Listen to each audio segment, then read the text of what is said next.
Right, good morning everybody. A good attendance and quite a meaty agenda today as well. I think we've got 600 plus pages, so we probably ought to start as soon as possible.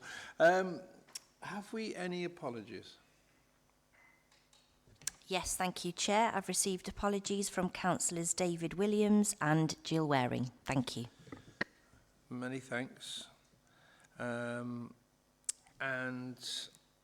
have we any declarations of interest from the floor? No? Okay, thank you for that.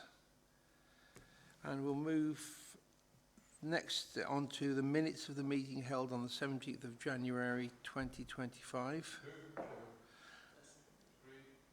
Okay, I'll just sign those and then we're up to date.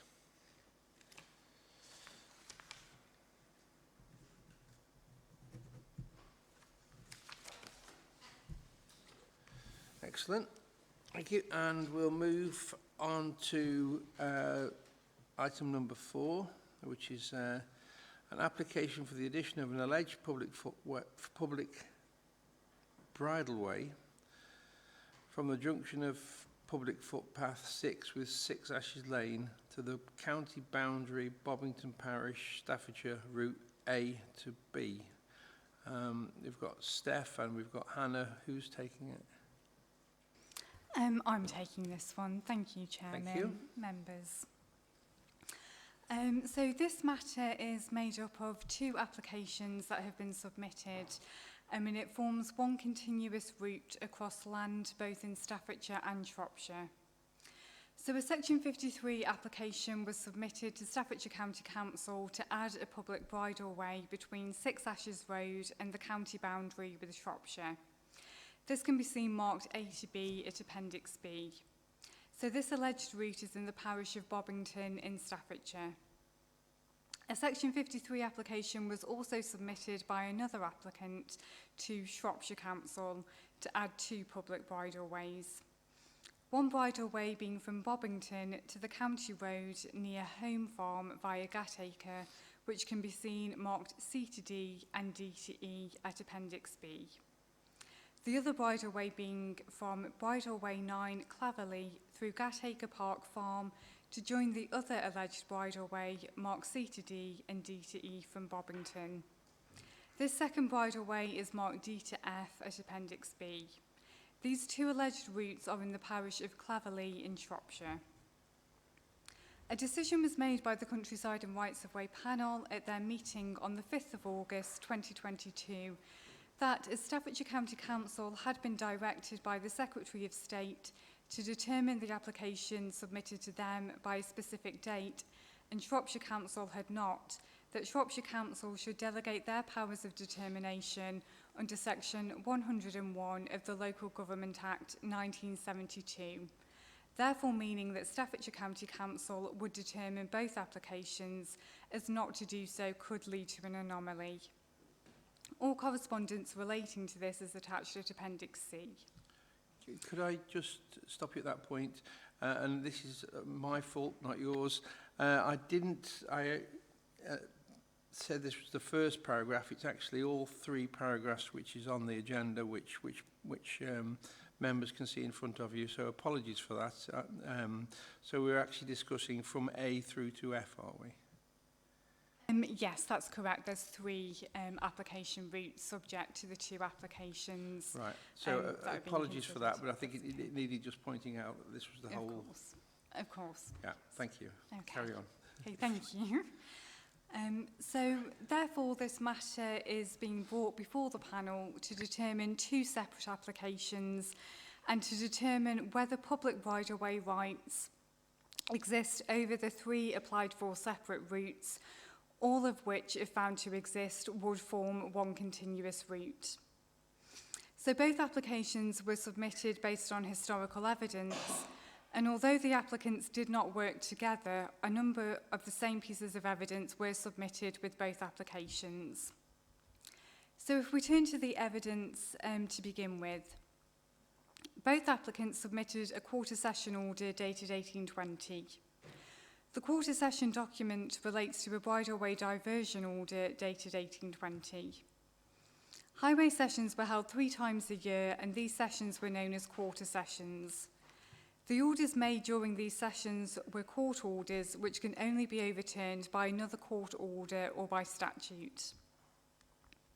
After the 1773 Highways Act, quarter session orders could also widen, divert and extinguish routes. Therefore, these types of orders, if shown that all the correct procedures were followed, can provide conclusive evidence of the stopping up or diversion of highways. The document is dated 1820 and it is signed by the Justices of the Peace, and the document is sealed. Under the section Highways Diverted and Stopped, the text states, "At this sessions were filed an order of 2 magistrates for diverting and stopping up a certain foot and horseway leading from the village of Claverley in the county of Salop through Gatacre in the said parish of Claverley towards the parish of Bobbington."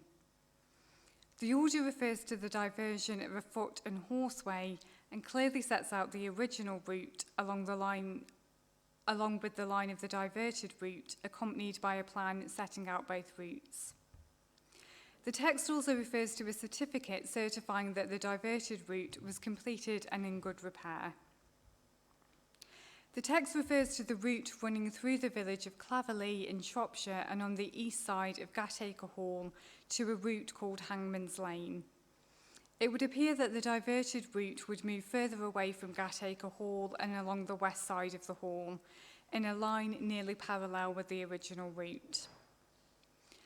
On review of the quarter session order plan, the diverted route, coloured red, runs along a similar line to the route applied for by the applicant at points D to E. However, the very northern section of the route is not the same.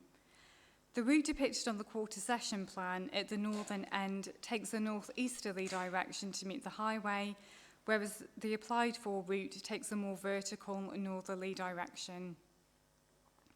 On the plan at the southern end of the route, it states Hangman Lane leading to Bobbington. However, no route is depicted on the plan other than the route to be stopped up and the newly created diverted route. Therefore, it is not clear from the plan the exact line the route would take that is referred to as Hangman's Lane on the plan. Although there is a strong suggestion that the line of the route would follow the same line as the routes marked C to D and possibly A to B, as shown by other historical evidence. The route being stopped up and diverted is referred to as a foot and horseway, which supports that the route could be used by people on foot and on horseback. Also, within the text of the award, it refers to the diverted route being more commodious to the public. This suggests that the route was used by members of the public and was therefore a public route. Again, supporting that the route in the quarter session order was a public right-of-way and that historically it was used by the public at large and was not just a private route for people accessing the Gatacre estate. The order came into being after the 1775 Highways Act, meaning that the justices did have the necessary powers to stop up and divert the route subject to the order. The order is signed by the 2 justices and sealed, and therefore there is strong evidence that all the correct procedures were followed and that the diverted route legally existed and the stopped-up route was legally extinguished. On review of the quarter session evidence and comments from interested parties, it was apparent that the line of the route depicted on the plan does not follow the exact line of the applied for route marked D to E. Officers asked for the route depicted on the quarter session order plan to be overlaid onto current mapping to ascertain the exact line of the route in relation to the land as it is today and as a comparison with the applied for route. The plan at Appendix P shows the quarter session route following the red broken line from points G to H and therefore does not follow the exact line of the claimed for route marked D to E. It is also noted from the plan the line of the quarter session order route does not meet the current public highway to the north. However, on review of the quarter session order plan and the 1840 tithe map, it would appear that the Bridle Road did meet the highway, which continued out into a triangle shape. Over time, the highway has changed and it is now a near horizontal route going from east to west. As the historical evidence shows the route connecting to the highway, it is contended that the route should be continued to meet the current public highway, as shown on the plan at Appendix P, with the route connecting to the public highway from points H to I. The quarter session evidence is less clear for the routes marked C to D and A to B, but from the description provided and the plan, it does provide strong evidence of the existence of a public bridleway along the route depicted on the order plan, and most likely the routes marked C to D and A to B. However, officers have found an extinguishment order relating to the section of route on the Staffordshire side of the border marked A to B. Evidence was found that this section of route was once considered to be a footpath. However, the route was not included on an original parish survey, but it was added as an objection to its omission during the draft consultation stage of the definitive map as footpath 0.38. However, it appears that the route was subsequently extinguished at the first review of the definitive map by an order titled Sizton Rural District Council No. 2, 6 Ashes Road, Bobbington, Public Path Extinguishment Order 1966.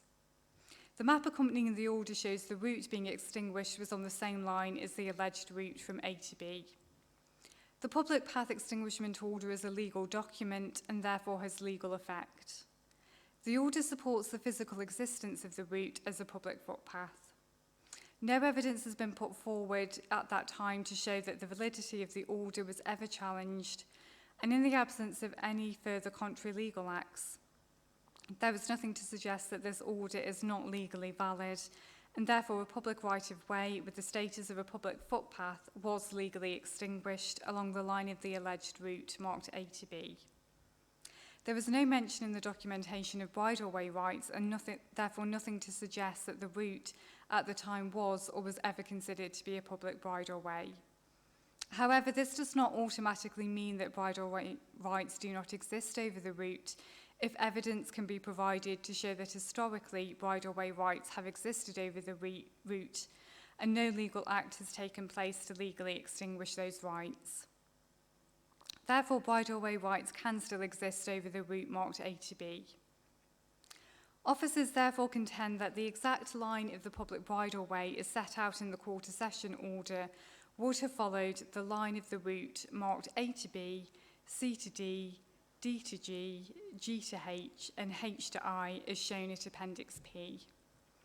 Although the quarter session order only provides conclusive evidence of the route set out along the line of G to H, the wording is supportive that this route would have continued along the lines of A to B, C to D, D to G, G to H, and H to I.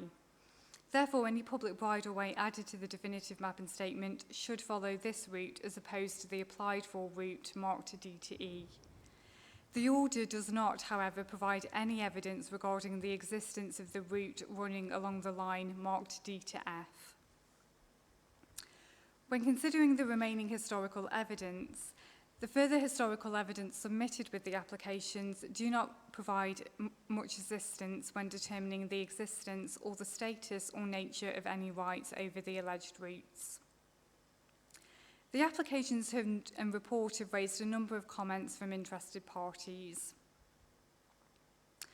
Landowner 1 has advised that they do not consider the route to be public from points A to B and have referred to the extinguishment order already mentioned. Landowner 1 also corresponded with Shropshire Council in relation to the routes at points C to D, D to E and D to F. They have raised safety, privacy and access concerns. They have advised that the routes have not been used by the public in living memory. The South Staffordshire District of the Ramblers Association responded in relation to the route marked A to B. They advised that the William Yates's map of 1798 shows the alleged bridleway as a public carriage road. They state that the route leaves 6 Ashes Road almost opposite Bobbington Hall and crosses the county boundary to Park Mill and Gatacre Hall. Bobbington Parish Council have responded advising that they object to the application. They have raised concerns about the safety of livestock that graze the areas along the route.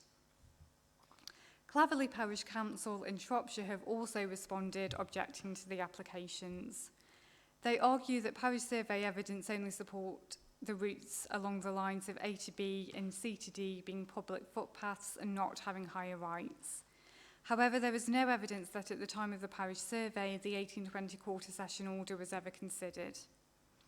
They also state that there was no evidence from surveyors' record books which named the roads, lanes that required public maintenance of Hangman's Lane, which would form the route C to D, suggesting that the route was not considered to be a public highway. They have also viewed a Finance Act map, which they state does not show any deductions for public rights of way that would correspond to the alleged routes. The Finance Act evidence is nearly 100 years after the quarter session order, and it may be that the applied for routes had, at the time of the Finance Act evidence, fallen into disuse, or the way the routes were used had changed over time, along with use of the surrounding area. However, it is not clear that any change to use of the route or the land was as a result of a legal event. The Parish Council are of the view that between 1839 and 1892, the route as depicted in the quarter session order was diverted onto the line of the route which now forms Public Bridleway 8. However, no evidence has been provided that shows a legal order diverting any route onto the line of existing Public Bridleway 8. Claverley Parish Council have also put forward an alternative resolution. However, under the delegated powers, Staffordshire County Council do not have the powers to consider this and can only determine, based on the evidence provided, whether the applied for routes exist as public rights of way or not.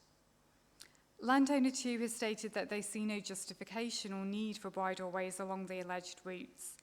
They advise that the route D to E runs close to a number of private properties and access and visibility in parts is restricted.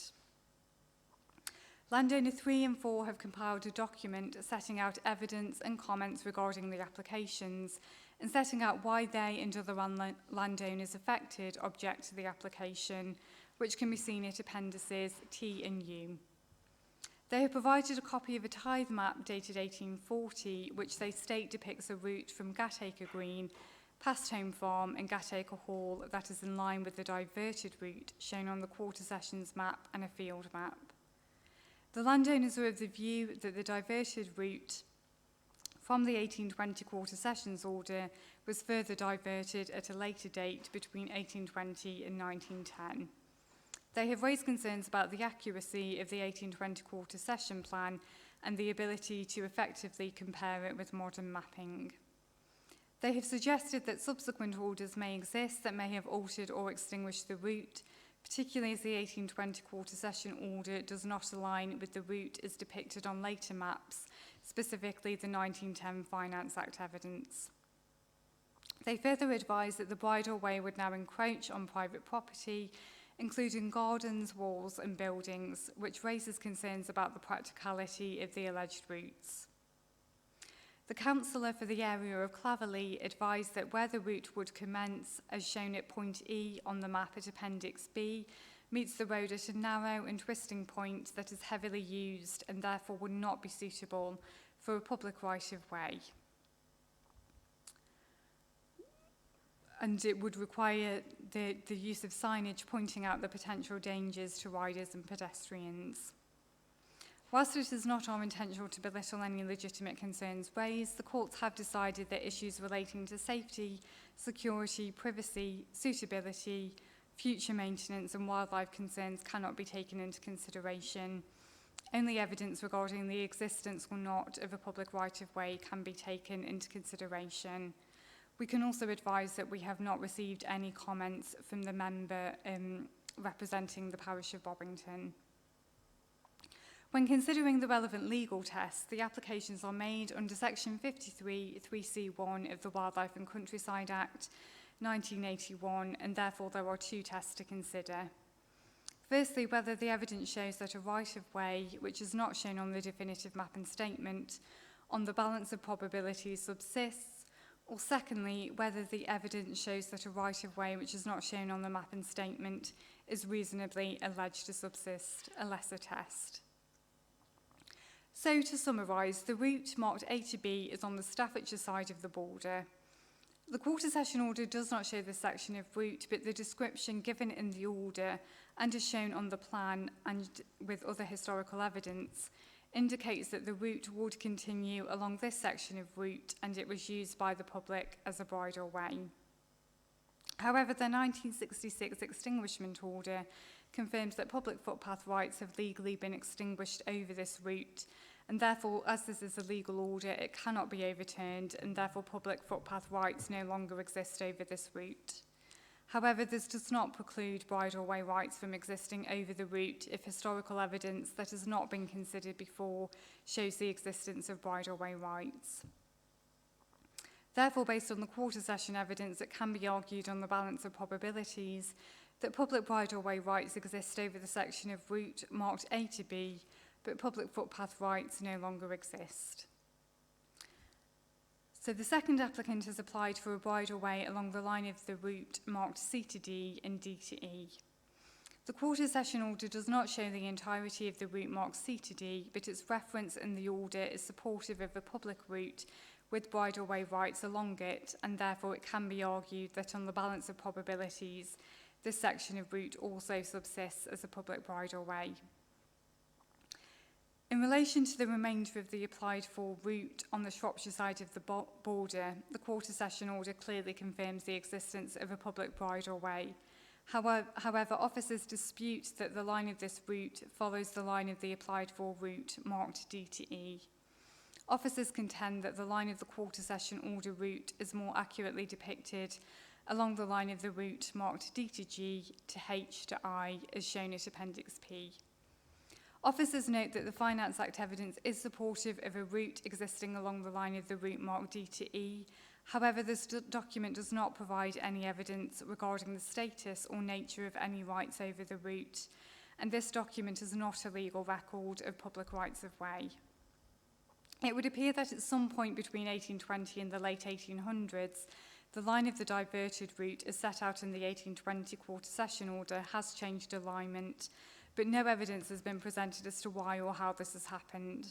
No evidence has been put forward that this is as a result of a legal event, and therefore no evidence that the bridleway rights as set out in the 1820 quarter session order have ever legally been extinguished.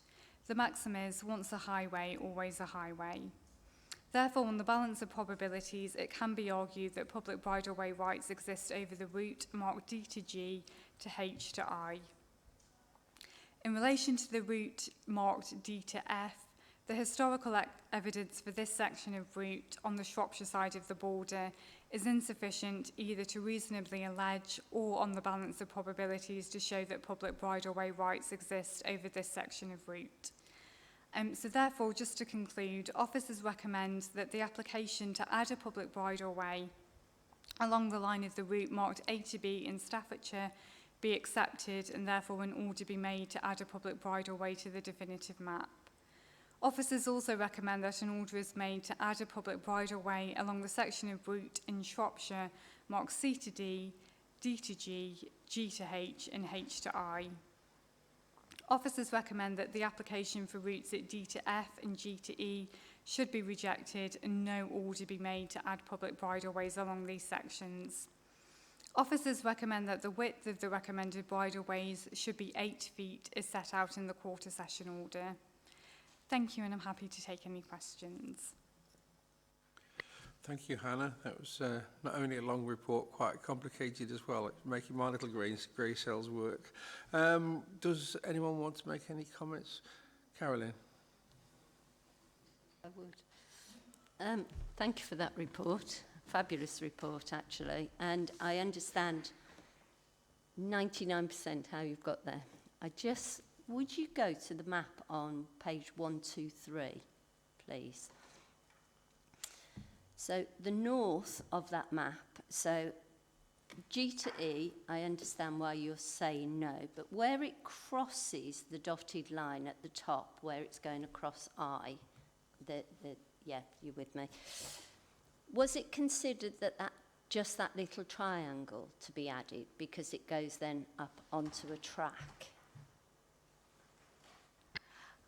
So the highway that the route connects to, the way it's depicted on the quarter session order and some of the older maps, the highway isn't quite the same as it is today. So it does appear that over time that the slight alignment of the current highway has slightly changed.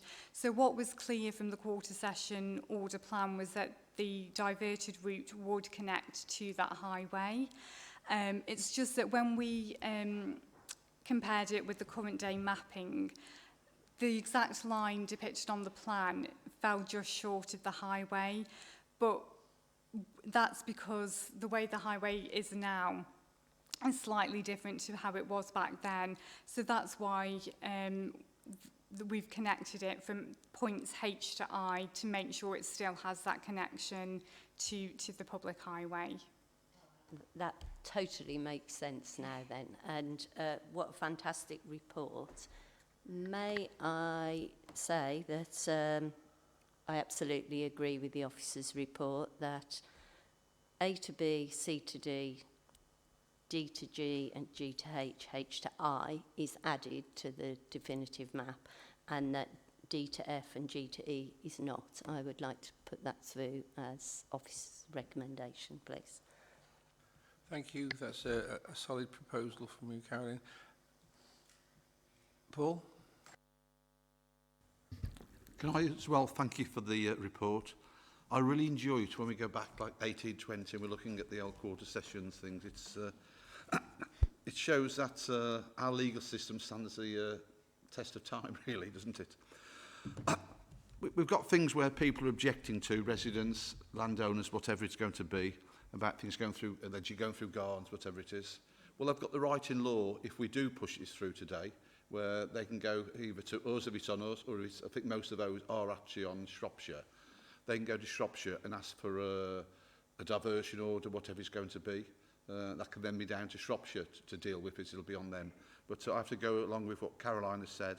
I will gladly second what we've put there, based on all the historic evidence, the balance of probabilities for the routes. But I'd also like to pass comment to Martin Ray for the research he did really and say where the various documents were. Okay, he brings a lot to us, but just to say on this occasion, perhaps, well done, Mr. Ray. Thank you very much, Paul. We've got a proposer and a seconder. Do we agree with the officer's recommendations? Okay.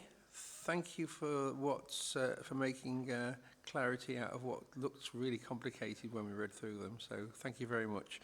And we'll move on, please, to item number 5 on the agenda, which is an application to upgrade part of public footpath 18 Wonecote or Onecote even,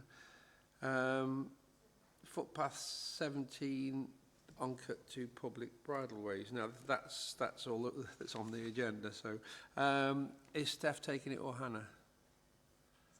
I'm taking this one. Okay. You got your breath back. Thank you, Chairman. Thank you. Okay. So yes, this is an application to upgrade part of public footpath 18 Onecote, all public footpath 42 Onecote, and all public footpath 17 Onecote to public bridleways. We have received no representations from the local member. The application was submitted by Staffordshire Moorlands Bridleways Group and was submitted based on historical evidence. The evidence originally consisted of an Ordnance Survey Land Ranger map, a map for motorists, cyclists and golfers, and an extract from the case of Kind and Secretary of State. The applicant then submitted further evidence, including further Ordnance Survey maps, an extract from the Bradnop and Onecote Enclosure Award dated 1769, an Onecote parish map, a map of the parish roads dated 29 to 34, and copies of parish survey cards for all 3 public footpaths. So therefore, the 3 public footpaths subject to this application form a connecting continuous route. So just to clarify, public footpath 17 is marked A to B at Appendix B, public footpath 42 is marked B to C at Appendix B, and the part of public footpath 18 subject to this application is marked C to D at Appendix B. Public footpath connects to Deuce Lane to the south. Public footpath 42 forms the middle section of the applied for routes and connects to public footpath 18 to the north and public footpath 17 to the south. Public footpath 18 at its western end connects to Plantingside Road, which is a highway maintainable at public expense. Plantingside Road connects to Morridge Top Road.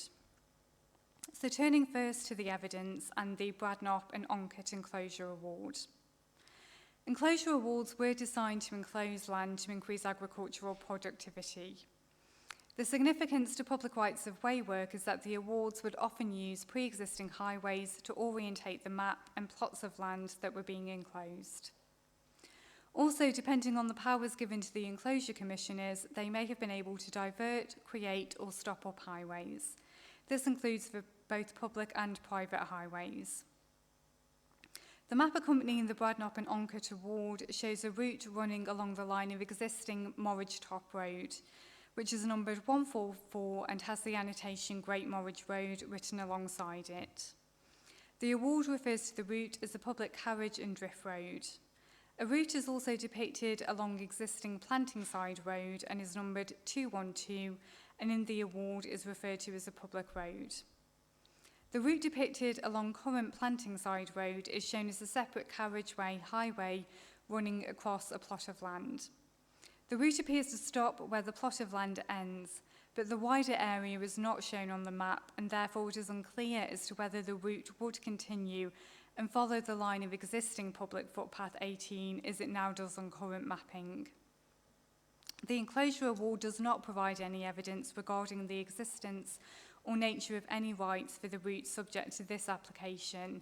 The document is therefore evidentially weak in supporting the application. The map titled Roads in Bradnop and Onecote, dated 1829 to 1834, is a document that is part of a collection of records relating to roads at Bradnop and Onecote, including turnpike roads, and also quarter session documents were part of this bundle. The bundle includes papers about the decay of the Great Morridge Road and the indictment of local inhabitants for the maintenance of roads. The map shows part of existing Plantingside Road, Deuce Lane and Morridge Top Road, which is referred to again on the map as the Great Morridge Road. The map does not show the route subject to this application. This documentation does not provide any evidence regarding the route subject to this application. Whilst the documentation supports Plantingside Road being a public road, this evidence alone is insufficient to support the upgrade of the routes. The Onecote parish map is undated and is part of the plan of estates of Pett Hills in the parish of Leek and Ipstones. The map does not show any of the routes subject to this application and therefore does not provide any evidence regarding the existence or status of the applied for routes. When turning to the parish survey evidence, the parish survey cards provided the basis for the first definitive map and statement. The parish survey card for public footpath 17 has the path symbol CRB and it states it has been open for at least 20 years without dispute. The original line of public footpath 17 is shown on the parish survey map, originally also incorporated public footpath 42 and public footpath 18. Due to the length of the route, the County Council reallocated portions of it as 18 and 42. The parish survey card for public footpath 18 has the path symbol CRB, and it states again that it has been open for at least 20 years without dispute. The parish survey card for public footpath 42 has the path symbol RP, denoting a RUP, a road used as a public path. This suggests that the routes were considered to be capable of being used as bridleways or with vehicles. However, this could be a descriptive term for the path's appearance rather than a reference to any rights enjoyed. The fact that routes were classified as RUPs is not conclusive evidence of bridleway rights. Public footpath and public footpath 42 were considered at a public inquiry as part of the special review of the definitive map. The proposal to reclassify Onecote 42 and 18 as public footpaths was objected to. The inspector at the inquiry concluded that the routes were not suitable for vehicular traffic, and although the County Council were happy for the routes to be reclassified as bridleways, due to the decision in the Hood case. As the original objections had been withdrawn, the reclassification to footpaths could stand. No evidence has been found that public footpath 17 was considered at a public inquiry at the time of the special review. The public inquiry evidence shows that public footpath 18 and public footpath 42 were considered as part of a formal consultation process, and ultimately a decision was made that these routes should be on the definitive map and statement as public footpaths. The documentation does provide evidence that at the time of the inquiry there was support for the routes being public bridleways, but this was mainly as a result of the Hood decision rather than historical or user evidence being presented that supported the route's use as public bridleways. The decision in the Hood case was that RUPs could not be reclassified as having public rights lower than bridleways unless there was evidence to the contrary. However, the correct approach to the issue of RUPs is set out by the Section 53 process, and that it is about the discovery of evidence and ascertaining the true status and rights over a route. The applicant has stated that the inspector had no option but to classify the routes as footpaths in light of objections to the classifications being withdrawn. They have further advised that there were many complaints by the public regarding the way the inquiry was carried out, including that there was insufficient notice of the inquiry and there was little explanation in the public notice as to the purpose and content of the inquiry.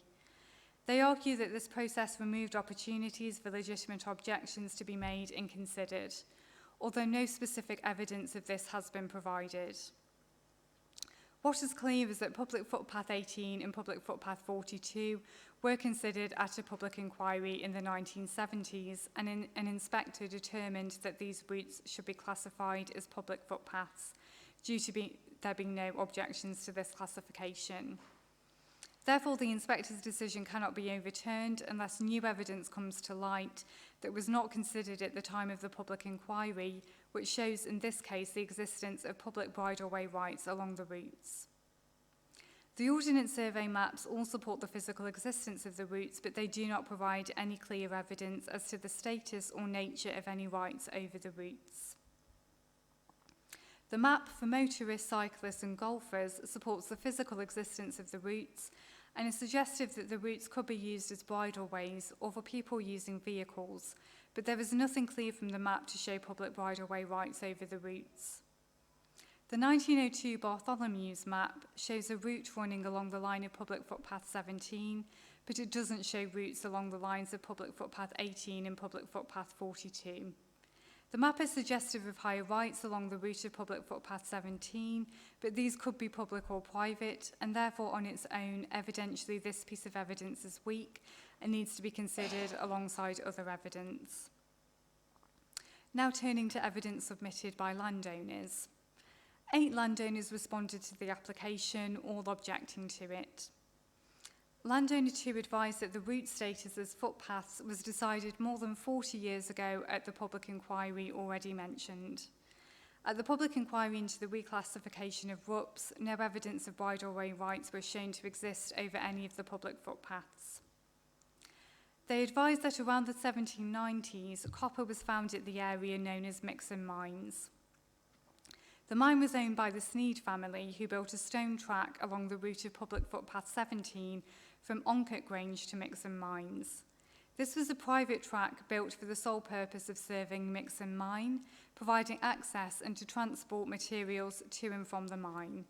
This is supported by a letter from the Peak District Mines Historical Society, who state that a road was built from Mixham Mines to Onecote to transport materials to and from the mine, along with a pack horse road. Safety concerns have also been raised, but whilst these concerns are understandable, they cannot be taken into consideration under this process. They have also stated that they have never seen horse riders using the footpaths. The Byways and Bridleways Trust and Open Spaces Society responded stating that they support the application, although they had no specific evidence to submit. Onecote Parish Council responded to the application, advising that in principle they do not object to the upgrades. The historical status of public footpath 17, they have also confirmed, was to provide horse and cart access from Mixham copper mines to copper smelting works at Frog Hall in the 18th and 19th centuries. They further advise that the routes provide access to the neighbouring properties.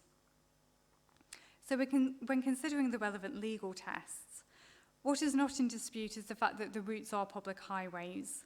The question relates to the status and nature of the public rights over them.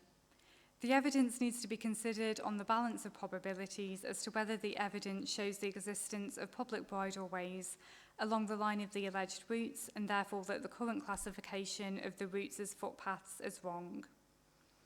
To summarise, the evidence is insufficient in showing that the existing public footpaths have bridleway rights over them. The enclosure award evidence and documents from the Quarter Sessions bundle, while showing the surrounding area, do not show the applied for routes.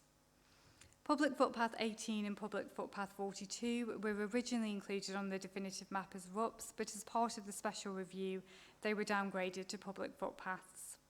An inquiry was held regarding their classifications, and an inspector determined that the routes classifications as public footpaths should remain.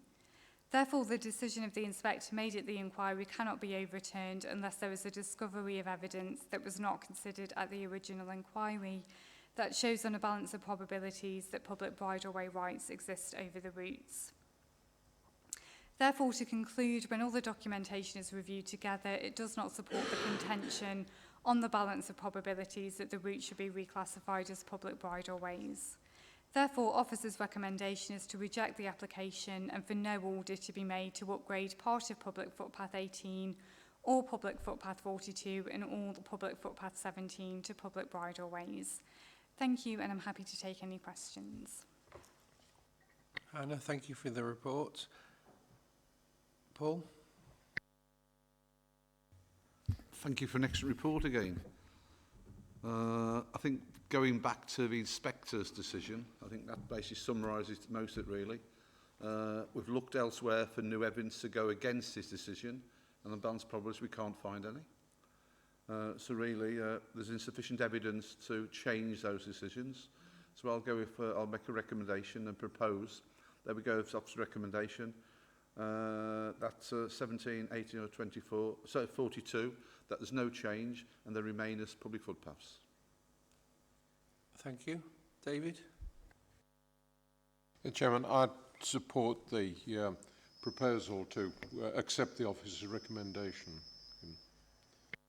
Okay, so we've got a proposer and a seconder to support officer's recommendation. All those in favour? Okay, that's passed, and thank you for that.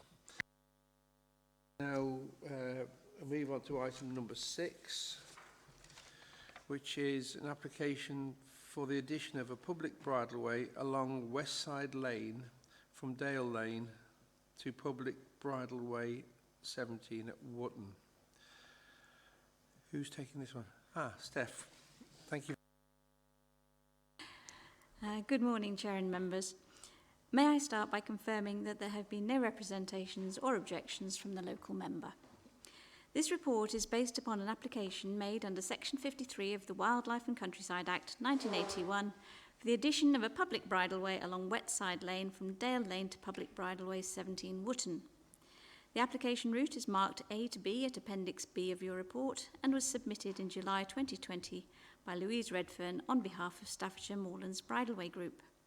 The application is based upon documentary evidence. The recommendation is to accept the application and to make an order to add the alleged route as a byway open to all traffic to the definitive map and statement. The applicant's evidence included a copy of an enclosure award plan, a copy of the Finance Act plan dated 1910, a copy of the tithe map of Elliston Stanton Township dated 1844, and ordnance survey plans including one of 1900 and one of 1920. Also included was a copy of the Schedule of Minor Roads and Handover Map 1929, a copy of the Road and Maintenance Status Map, which is undated, and a screenshot of the Council's online Rights of Way website. Finally, she has provided a copy of the definitive map. Staffordshire County Council investigated further evidence to support or oppose the addition of the route. Your officers discovered evidence which included a copy of the enclosure award and plan for Stanton, dated 1805, tithe award maps for Elliston's Stanton and Wootton townships, both dated 1844, together with their respective accompanying indexes.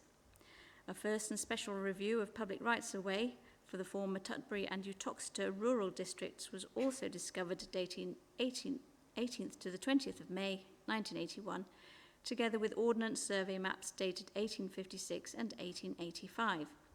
Finally, a screenshot taken from a software company used by the Council's Highway Department showing Wetside Lane as a highway maintainable at public expense was considered. The Enclosure Award, dated 1805, is one of the most important historical documents available. The plan shows Wetside Lane, which was known as Weaver Lane at the time of enclosure. It is likely that the route was not created by enclosure, but was already in existence at the time that the Enclosure Award and plan were drafted. The award is quite clear in its language, stating that the road is a public carriage road. No enclosure award or plan for the route into the neighbouring parish could be located. The Elliston Tithe map for Stanton, dated 1844, which was completed 39 years after the enclosure award, supports the evidence for a carriage road due to the physical feature on the ground being separate from adjoining field parcels. The map, however, does not specifically give the route a name or a number, although a lane leading off Wetside Lane is shown as heading to a quarry in the ownership of the Surveyor of Highways. This is suggestive of Wetside Lane being a public highway, although is not conclusive evidence. The adjoining Elliston Tithe map for the township of Wootton, also dated 1844, was considered.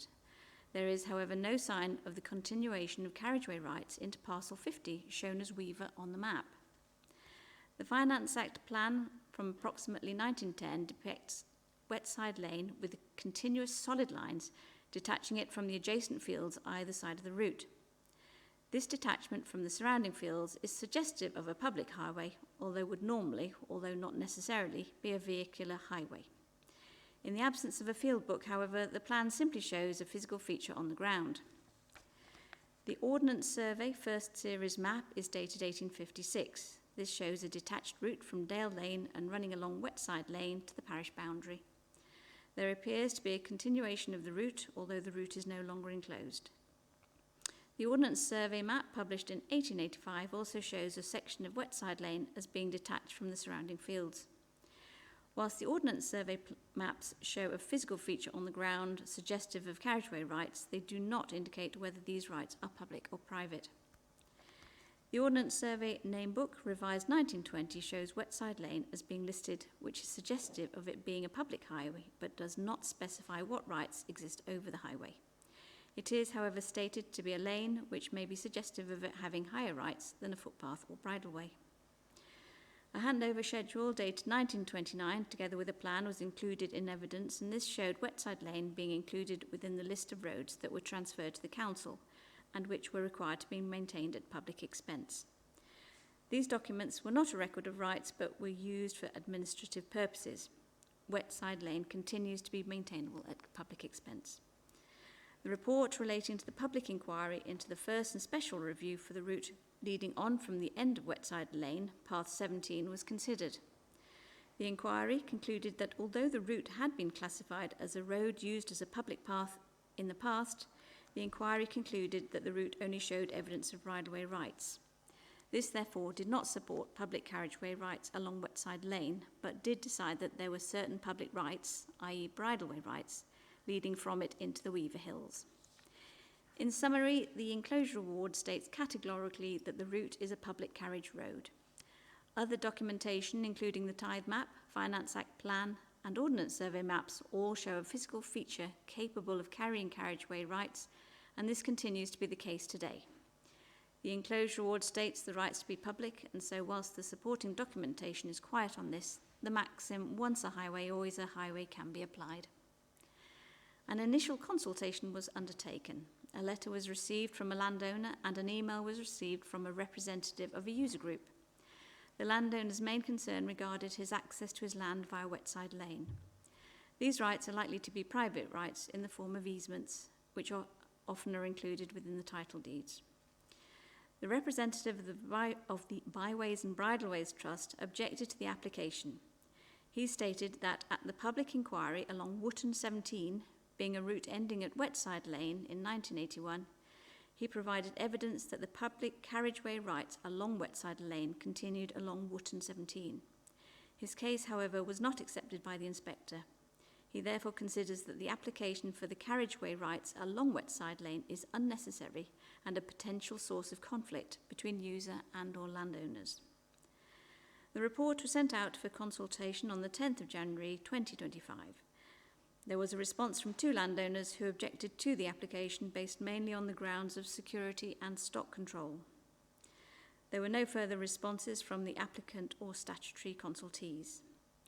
There is just one legal test which must be satisfied before a modification order can be made for the route, the test being whether on the grounds of reasonable allegation the rights for a bridleway open to all traffic exists. On consideration of the evidence, it is your officer's opinion that the application for the addition of the route between points A to B on the plan attached to the report passes the test of reasonable allegation under section 53(3)(c)(1) of the Wildlife and Countryside Act 1981.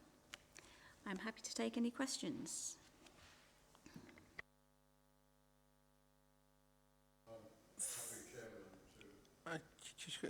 Thank you for that report. Just a quick one from me. Reading the paperwork that goes alongside the report, there's quite a strong feeling that there shouldn't be a route that's open to all vehicles, and I think green laning and stock control and such like have been mentioned. Now that's something that I've suffered myself with people leaving gates open, and it is quite irritating is probably a minor way of putting it.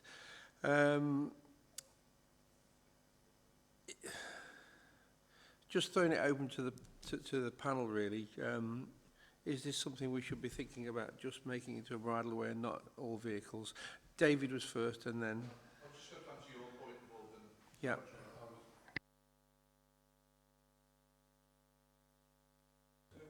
Can I just say, we can't take that into consideration. That's not a point we can take into consideration. So if we do, we're acting illegally.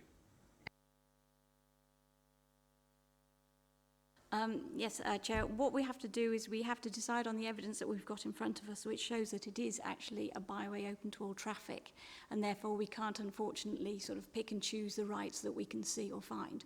We have found it to be a byway open to all traffic. I appreciate the concerns. I mean, there are possible answers that might help with regard to sort of stock control, things like that, which might be something such as a traffic regulation order, although this would be something for our enforcement team to actually have to deal with. But unfortunately, the evidence suggests a byway open to all traffic, so we have to stick with that. Thank you so much. That's answered my question. David was first and then Paul and then Carol. Well, I was only going to say I can understand all the difficulties that may arise, but we've got to deal with the application as it's before us. And so on that basis, I move the officer's recommendation. Jim. Thank you. Now who wants to go first? Caroline or? I'd also like to add that on the officer's recommendation, a width of 30 feet for the restricted byway and 5 feet for the public byway. If there was a bridleway, we're still going with that. Well, the Enclosure Act says 40 feet, and so we have to stick with a width of 40 feet as being the, yes. As in the document it says 30 feet. Ah.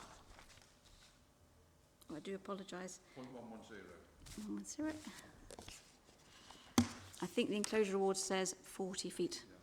So it will be 1.110.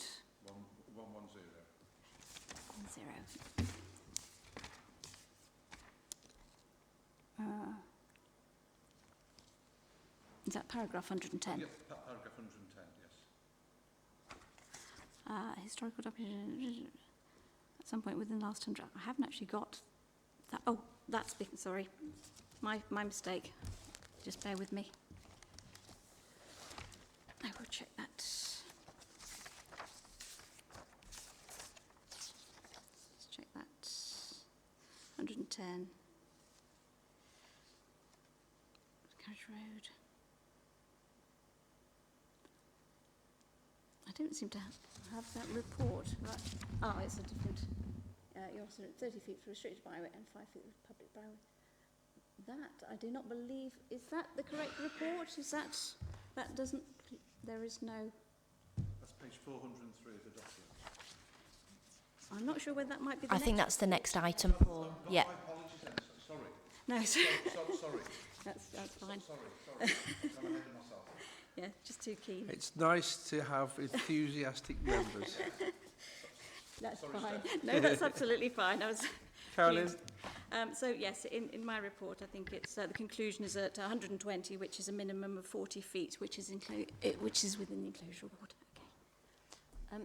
Can I again just clarify something? Sorry. The map on page 341 shows the route going right through Thornwood Grange, right through the house. I was quite confused when I saw that map. Thornley Grit. Page 341. Oh right. Sorry, I haven't got actually got. Have you got it there, Hannah? That you can. Sorry. I do apologise. 341 is an item 6 again. Oh yes. The route goes along the lane. I can show you on this here. That's the property is there. Thornley Grange is there, and the route is all the way along there. Does that clarify? Yeah, it does. So on page 341, it's dividing the house in two, which did shock me. Oh right. But, So I think it's the but illustration there. on the actual map, it is all It right. goes It goes to the side along of. the lane. I was going to vote against this because I thought you can't split a house in half. But I will absolutely go with the officer's recommendation now. So thank you. Thank you, Mr. Chairman. I just wanted, just in case the landowner is watching, I did just want to appreciate his concerns, especially when he's been told that he might have to remove his gate, but we do have to vote on the undertaking in front of us. So, thank you. All right, thank you very much. We have a proposer and a seconder to support the officer's recommendations. All those in favour? Okay, we'll take that forward. Thank you very much, Steph, for that. Thank you. And thank you for members for your comments. We'll move on, please, to item number 7, which is the application to upgrade the entirety of public footpath 38 Heaton and public footpath 13 Leakfrith to a public bridleway, and to upgrade sections of public footpath 15 Leakfrith and public footpath 16 Leakfrith to a public bridleway. Which of you is Hannah? Yes, I'll be taking Thank you so this much. one. Thank you. So as stated, this is an application to upgrade the entirety of public footpath 38 Heaton and the entirety of public footpath 13 Leakfrith to public bridleways, and to upgrade part of public footpath 15 and 16 Leakfrith to public bridleways. There have been no objections or representations from the local member. The application was submitted based on both historical and user evidence. Turning to the historical evidence first, a Heaton enclosure award dated 1820 was provided. Enclosure Acts dealt with enclosing land to increase agricultural productivity. Their main purpose was not the recording of public rights of way. However, if it can be shown that all the correct procedures were followed, these documents do form Acts of Parliament and therefore can have strong evidential probity. The award shows a section of route called Thorney Lee Road, which runs along the same line as current public footpath 38 Heaton. This route is recorded in the section headed Public Carriage Roads 30 feet wide. The preamble to the award sets out that the commissioners had the powers to create new public and private carriageways. A Leakfrith enclosure award dated 1805 has also been provided.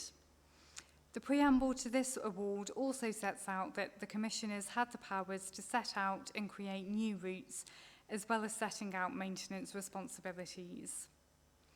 This award is supportive of private rights only over the routes subject to this application, as the routes depicted in the award that follow the same line of the applied for routes are recorded as occupation roads. Occupation roads were generally used by landowners and anyone who had an interest in the adjacent land, which could be landowners or tenants.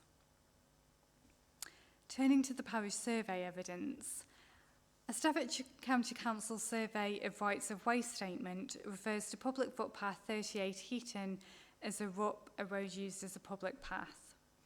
This would suggest that the route was mainly used as a footpath or bridleway, but it was capable of being used by vehicles. Evidence has also been provided from a Peak District National Park rights of way officer from 2002. It refers to public footpath 13 Leakthrift, which is also known as Gun Hill. The officer notes that public footpath 13 Leakthrift is recorded on the definitive map as a footpath, but they believe the route held higher rights. The officer confirmed that a gate had been put in place, which meant that the path could be negotiated by horse riders without difficulty. So turning to the user evidence, 15 user evidence forms were submitted with the application. Under Section 31 of the Highways Act 1980, dedication of a route as a public highway is presumed after public use as of right and without interruption for 20 years, unless there is sufficient evidence that there was no intention during that period to dedicate the route. In this case, the relevant 20-year period has been calculated from 1998 to 2018, and this is when most of the usage appears to have occurred. 5 users have used the route on horseback for the full relevant 20-year period. Of those 5, 2 have used the route weekly and 3 have used it seasonally. Of the remaining users, many said that they use the route daily, with some using it monthly. There is no suggestion that any of the users have used the route in secrecy, with force or by permission, and therefore they can show that they've used the route as of right. All users stated that there are gates on the route. However, none of the users have stated that this was an obstruction that prevented them from using the route. However, some of the users did state that these gates in 2006 to 2007 were locked, but following intervention from the parish council, the gates were unlocked, and after that there does not appear to have been any further issues. The users have also stated that the gates along the route are bridleway friendly gates. No other evidence has been put forward of obstructions along the route or any signage stating that access is prohibited. So in considering the relevant legal tests, what is not in dispute is the fact that the routes are public highways. The question relates to the status and nature of the public rights over them. The evidence needs to be considered on the balance of probabilities as to whether the evidence shows the existence of public bridleways along the line of the alleged routes, and therefore that the current classification of the routes as footpaths are wrong. So to summarise, the user evidence shows that a significant number of the public have used the route for a relevant, uninterrupted 20-year period on horseback, specifically between 1998 to 2018. There is no clear evidence that any landowner during the 20-year period took overt action to prevent dedication of the route to the public on horseback, and therefore it can be argued on the balance of probabilities that the user evidence meets the statutory test of dedication. In relation to the historical evidence, the Heaton Enclosure Award provides strong evidence that public footpath 38 Heaton has higher rights than that of a footpath or even bridleway, as the route is recorded as a public carriage road, supporting that it would have been used by carts and carriages, which in modern day would equate to vehicular use. Therefore, despite the application being for a bridleway, officers considered that for this section of the route, the correct classification would be a restricted byway as opposed to a bridleway. Therefore, to conclude, it is officers' recommendation that an order be made to upgrade the section of route which is marked A to B at Appendix B, and that being public footpath 38 Heaton, is made to a restricted byway based on the historical evidence, specifically the Heaton Enclosure Award. Furthermore, it is officers' recommendation that an order be made to upgrade the sections of route marked B to C, C to D and D to E at Appendix B, so that being part of Public Footpath 15 Leekthwaite, part of Public Footpath 16 Leekthwaite and Public Footpath 13 Leekthwaite respectively to public bridleways based specifically on the user evidence. Officers would recommend a width of 30 feet for the section of route to be upgraded to a bridleway, that being the section of the route marked A to B and that being current Public Footpath 38 Heaton as set out in the Enclosure Award evidence, and a width of 5 feet for the remaining routes to be upgraded to public bridleways based on the evidence provided by the users. Thank you, and I'm happy to take any questions. Thank you very much. Members? Paul? What I'd like to see about this one is that the user evidence is fairly recent, really. We're going back to 2018, and there's a lot of it where it's a lot more than usual. I also like the fact that the Parish Council intervened in 2006-2007, and there was no legal action taken against the Parish Council by the landowners or anything, so it was obvious. They agreed perhaps that the Parish Council were acting lawfully in saying the gate should be opened to allow the users to use it as a bridleway. So I will go along with officer's recommendation and propose it. I'll happily second that. This is a much easier application. Thank you both. So we've got proposer. Oh, sorry, David. A very minor point, Chairman. Page 620, there's a photograph and I can't make out what that indicates.